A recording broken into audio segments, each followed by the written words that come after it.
A few days ago, I was watching a podcast about a man called Tommy Robinson. You've probably heard of him. You've seen him be tarnished on the media. You've seen him. You probably think he's a racist. You probably think he's Islamophobic. You probably think he is a Nazi if you follow what the mainstream media tells you. You might even think he's a Zionist. You might even think he's paid by the Jews. But you see what he's doing. When you see the work he's done and you see what he's saying, and when you look at the UK, you look at what he's talking about, it is the truth. He sees the problem with immigration, with illegal immigration, mass illegal immigration, which has been happening in the UK for a few decades. We're seeing the crime rates through the roof in London mainly, well, all over the UK, but London and North England, it's through the roof. Unseen amounts of crime are taking place: stabbings, rapes, theft, gang warfare. You know, it's happening. Drug dealing and just dirty crime is at an all-time high in the UK. And he is talking about all of these problems in the UK. He is exposed the rape that has taken place in the UK by the grooming gangs, the Pakistani Muslim grooming gangs, and white girls have been targeted because of their whiteness, because they're kafir, and they've been discriminated against. When you hear what they were being called, when you hear from these girls who have been raped, what they were being called, the abuse that they were receiving, it was because they were kafir, it's because they were white, it was because they were not Muslim. They were abused and treated in such a way. The country has silenced everyone and absolutely destroyed people's lives who have spoken up about this. They've silenced them. They've put people in prison in the past year who have been talking about the problem with immigration and the rape gangs and all of this. They've put them in prison for speaking about things that are happening and aren't being addressed, that aren't being sorted out. So we have these people like Tommy Robinson who are speaking about these problems, and he should inspire you. He has inspired me, and he's not the only person who is speaking about all of these problems, but he's the main one in the UK. But there's so many other problems in the world that people are talking about, but the state doesn't want you to speak about them. They will silence you, they will attack you, and the masses of people don't want you to talk about them because they've been brainwashed to defend a lie, to go against the truth, to hate the truth.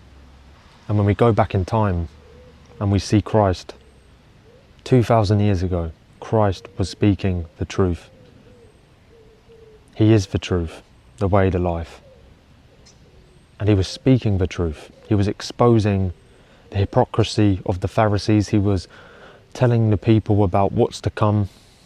He was telling the people who he was. He was telling the people about what was foretold about him and the world and what that would mean to them. And they hated him. They killed him. They crucified him. They mocked and scoffed at him. They abused him. They beat him. He was chased out of his town. That is what we have seen in history. From speaking the truth leads to hatred from people who love lies. And the majority of the world love lies. That's what we're seeing through what I've just laid out from 2,000 years ago with Christ. For example, Socrates, who was before Christ, a Greek philosopher who rejected the pagan gods of Greece. He was killed because he believed in one God. He rejected the pagan gods. He was killed for speaking a truthful fact. Now, I'm not saying everything Socrates says is right, no. I'm a Christian, you know that, you can see that.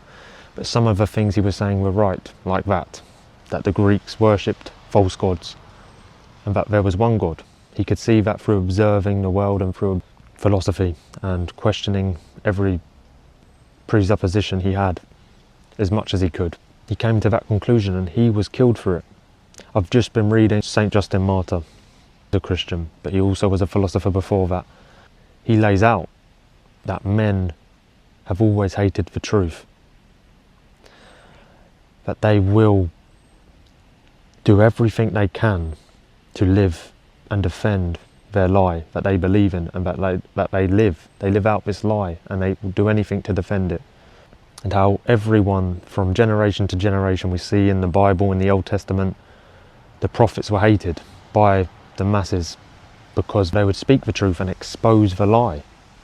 People have always hated the truth, and we have to make sure we're not one of them that hate the truth, because it's easy to do that, because in our human minds we make up these beliefs about ourselves and the world, and it's all centered around a selfish desire for what we want to believe is true, not for what is true, what fits our way of life, what fits our choice of pleasure, our choice of joy, our choice of happiness.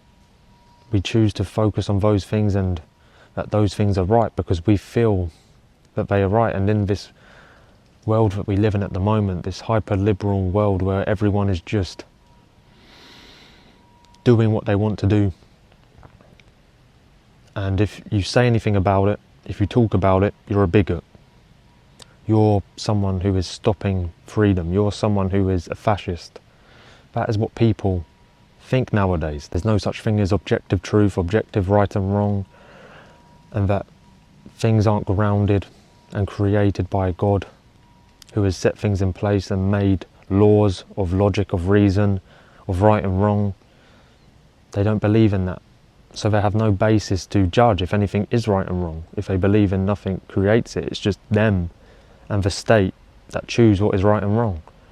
And it just falls apart, that whole worldview. But there is a truth. God is the one who is the truth. God is the one who founded the laws of logic and reason and right and wrong and creation. We see the laws of creation, gravity, all of these things that are manifestations of God's power in time. We see it, that He's set this world in order, and there is an order, and there is a truth. In history, there is a truth of history. There is a truth to science. There's things that people can observe from God's creation. So we have to reject the lie of what the world tells us, and we have to embrace the truth of God and the truth of what happens. You know, like Tommy Robinson, he says he is becoming a Christian, but even if he wasn't a Christian and he was exposing the lies of what's going on in the world and what's going on and what's the truth, that is God's work. And ultimately, this is what I want to conclude with. The truth is everything. You have to speak the truth. You have to live the truth as much as you can, as much as you humanly can, as much as you understand of the truth, and try and grow in the understanding of truth. We must speak it. We must live it, because our life otherwise will be a confusing hell. If we lie and we go against our conscience and we follow the masses instead of standing up against the masses, standing up against the state, standing up against the lies, we will live in a hell if we don't do that. If we stay in our minds, in our prison of the mind, because it becomes a prison when you know the truth but you won't speak it because you're scared of the consequences, and you're scared of losing your friends, your family, you're scared of the consequences of the truth. You have to speak it and you have to live it. It's your responsibility, it's your duty, it's the adventure of your life. And I've talked about this before, but it gives you being, you know, to speak what you believe to be true and to adhere to the truths of reality. It gives you grounding in yourself. It's not like you're just wishy-washy all over the place, and it makes you an individual. It makes you a human being who has